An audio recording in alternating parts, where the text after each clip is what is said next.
Kode Salsabila. Saya biasa dipanggil Diva. Saya sekarang bersekolah di SDN 01 Tanjung Paku. Saya sekarang sudah kelas 4 SD. Hari ini teman-teman, saya akan menceritakan sebuah cerita yang berjudul Asal-usul Danau Singkarak, Sumatera Barat. Sebelum Diva bercerita, Diva boleh tanya dulu tidak kepada teman-teman? Kira-kira teman-teman semua pernah tidak ke Danau Singkarak? Ternyata Danau Singkarak ini memiliki satu buah legenda. Kira-kira teman-teman mau dengar tidak apa legendanya? Mau. Ya sudah kalau begitu. Inilah ceritanya. Di sebuah desa yang terletak di Sumatera Barat, hiduplah satu buah keluarga yang terdiri dari ayah, ibu, dan seorang anak yang bernama Indra. Mereka tinggal di sebuah gubuk yang sangat kecil.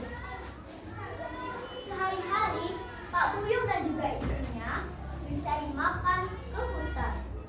Mereka mengumpulkan hasil-hasil hutan. Setelah mereka mengumpulkan hasil-hasil hutan, mereka kembali menjualnya ke pasar.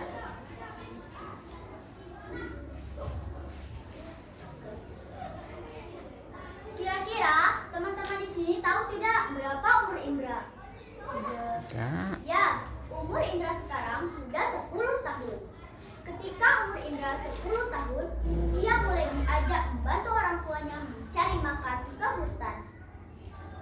Indra adalah anak yang sangat rajin, tapi ada satu hal yang membuat orang tua Indra sangat risih, yaitu karena nafsu makan Indra sangat besar. Sekali Indra makan, bisa menghabiskan setengah bakul nasi dan juga beberapa piring lauk. Suatu hari, tibalah musim panceklik, di mana saat musim ini hasil hutan dan juga hasil laut semakin sulit didapatkan.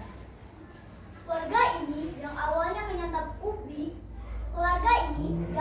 menyantap nasi, sekarang harus diganti loh teman-teman, menjadi ubi dan juga talas. Ternyata musim panceklik ini berlangsung dengan lama, sehingga keluarga ini mulai terbiasa dengan keadaan. Musim panceklik ini membuat orang tua Indra lebih mementingkan diri sendiri daripada anaknya.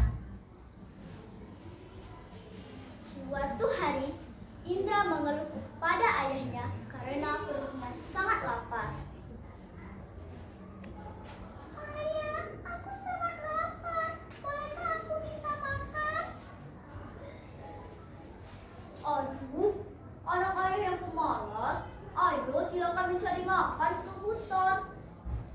Sang ibu mencoba untuk membela Indra untuk tidak mencari makan ke hutan. Tetapi sang ayah tetap bersikeras untuk Indra mencari makan. Akhirnya Indra pun nurut dengan kata ayahnya. Sebelum Indra berangkat mencari makan, ia terlebih dahulu memberi makan hewan peliharaannya. Kira-kira teman-teman di sini tahu tidak apa hewan peliharaan Indra? Tidak. Sini, Pak kasihku ya. Kukuruyu. Ya, teman-teman pasti tahu kan apa jawabannya? Iya. Benar teman-teman, jawabannya adalah ayam. Ayam tersebut diberi nama oleh Indra Taduang. Ayam itu sangat patuh kepada Indra. Setiap kali Indra pergi atau pulang, dia selalu berkokok seperti menyambutnya. Setelah memberi makan hewan peliharaannya, Indra melanjutkan mencari makan ke hutan. Sementara ayah dan ibunya di rumah hanya tidur-tiduran loh teman-teman. Ketika Indra mencari makan ke hutan, ia tidak menemukan sama sekali apapun. Saat di rumah, ibunya menemukan sebuah pensi. Sang ayah yang tidak sengaja melihat ibunya membawa sesuatu ke dapur, langsung menghampirinya. Apa itu, Bu? Ini pensi ya, rencananya aku akan menggulainya. Wah, ide yang bagus itu, Bu. Tapi, bagaimana dengan Indra, Bu? Indra kan langsung makannya sangat besar. Begini saja ya, kita makan saja pensinya berdua selagi Indra sedang mencari makan. Lalu, sang ayah pun menyetujui perkataan ibunya. Akhirnya, mereka makan saja berdua pensi tersebut. Sementara mereka tidak mengajak anaknya. Indra kemudian sangat kelelahan mencari makanan di sekitarnya, tapi tidak juga menemukan apapun. Aduh, mana ya ada makanan? Kok aku dari tadi tidak menemukannya? Akhirnya, di rumah ayahnya menanya kepada ibunya. Ibu, bagaimana kalau misalkan Indra pulang, dia melihat kita sedang makan pensi berdua tanpa mengajaknya? Begini saja ayah, ketika Indra pulang, pasti si Dadang akan berkokok.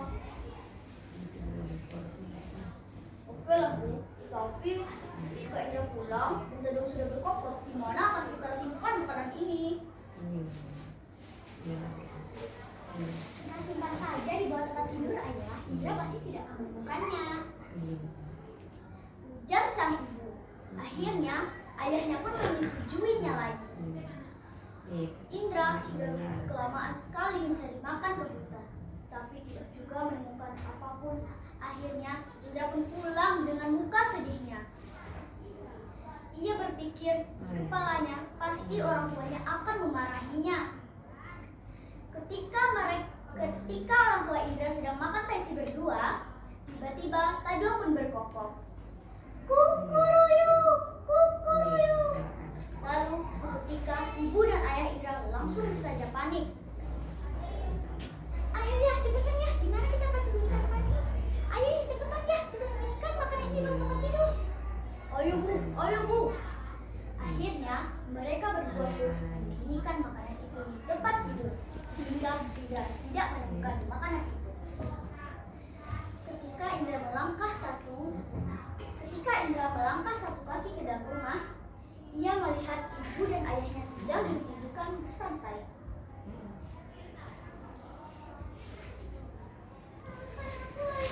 Aku tidak menemukan makanan sama sekali. Aduh, anak ayah yang pemalas ini kenapa bisa tidak menemukan makanan sama sekali? Aku sangat lelah sekali ayah. Tapi sekarang apakah aku boleh makan? Baiklah, kau boleh makan. Tetapi cuci dulu ya ijuk ini sampai berwarna putih. Akhirnya Indra pun menurut kepada ayahnya dan pergi ke sungai untuk menyuci ijuk. Sementara ayah dan ibunya melanjutkan makan pensi tersebut. Indra di sungai sudah kelelahan sekali menyuci ijuk itu, tetapi tidak tetap berubah menjadi warna putih. Aduh, bagaimana ini? Aku sudah lama sekali menyuci ijuk, tapi ijuk ini kenapa tidak bisa berwarna putih ya? Aduh, masih belum kenapa marah lagi sama ibu dan ayah. Indra pun pulang ke rumah karena tidak bisa menyuci ijuk tersebut. Indra pulang melalui pintu belakang rumah.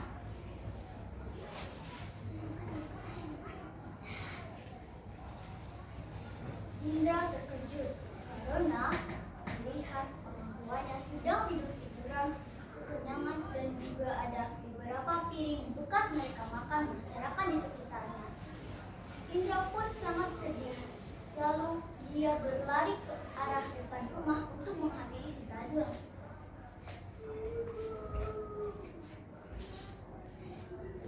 Lalu Indra pun menangkap Taduang dan kemudian Taduang itu diletakkan di sebelahnya. Taduang, ayah dan ibumu telah membohongiku, Taduang.